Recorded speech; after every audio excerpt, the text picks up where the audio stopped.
బుద్ధి లేని శివ పూజలేలరా విశ్వదాభిరామ వినురవేమా.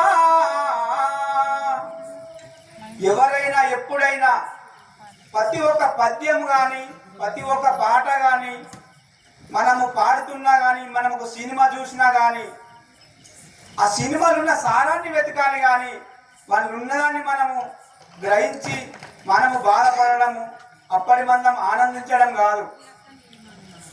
మన ఆత్మశుద్ధి చక్కగా లేదనుకో మనం ఎవరు చెప్పినా కానీ ఇక్కడికి వెళ్ళి చెప్తే అక్కడికి వెళ్ళిపోతుంది.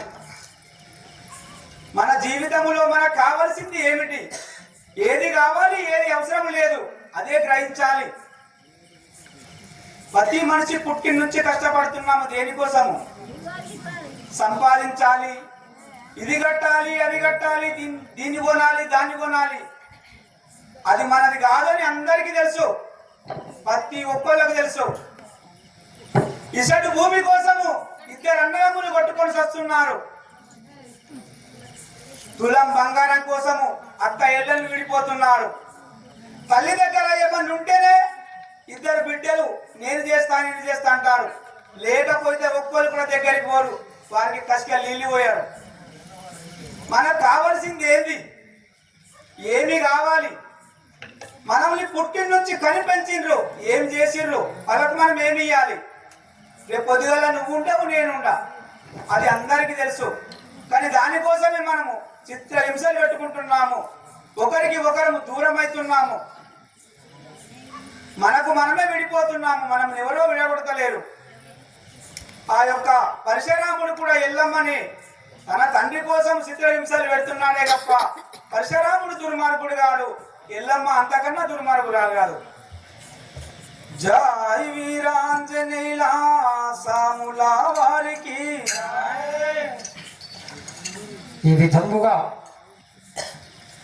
రేణుక ఎల్లమ్మ కైలాసమందున ఉన్నటువంటి పరశురాముడు తన యొక్క కన్న తల్లి జాడ తెలుసుకున్నాడు. ఏమిటి దుర్మార్గురాల, పుట్టినింటి లోపల నీవు మాత్రము దాగి ఉండుట ఈ కర్మము నీకెందుకు వచ్చినాది?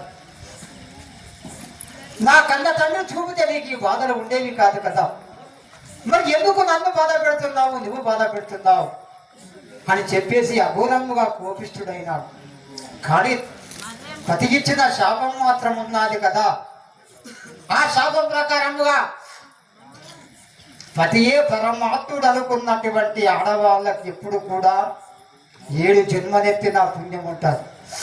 చూడండి, ఇక్కడే కాదు ఏ చరిత్ర చదివినా తన భర్తయే దైవం అనుకున్న ఆడదానికి ఎప్పుడు కూడా 7 జన్మల పుణ్యం ఉంటుంది.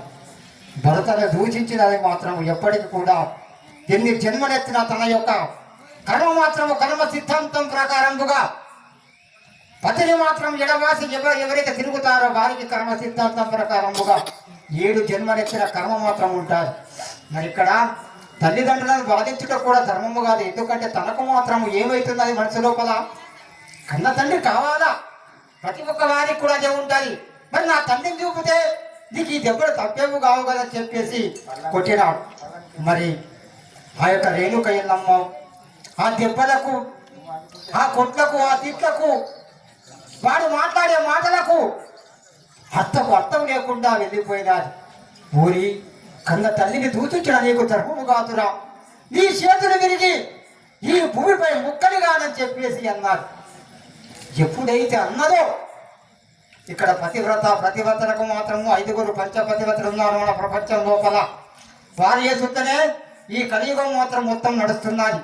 ఆ చరిత్ర చెప్పుకుంటూ పోతే తరగనటువంటి చరిత్రలు. కానీ ఇక్కడ మాత్రం ఎప్పుడైతే అమ్మవారు అన్నాదో పరశురాముడి యొక్క చెయ్యి మాత్రం కింద పడిపోయింది కదా, కింద పడి పడమంటూ కొట్టుకుంటున్నది. ఏవిరా నా తల్లి అనగానే మాత్రం నా చెయ్యి ముక్కలైంది కదా, మరి నేను ఏ పాపము చేశాను, నా కన్న తల్లి ఈ విధముగా శపించిందని చెప్పేసి పరశురాముడు ఈ విధముగా దుఃఖిస్తున్నాడు. చూద్దాం. జై రేణుకా మాతాకి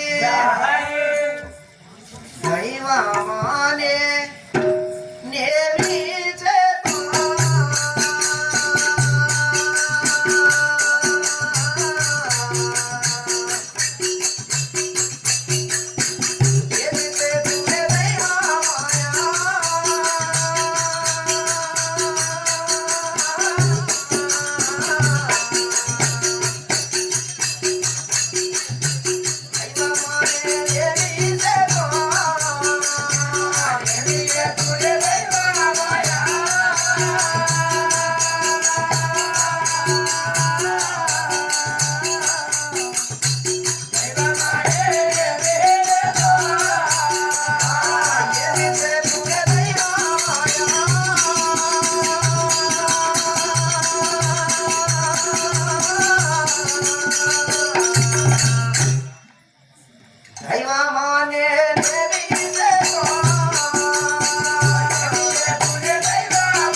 సమీప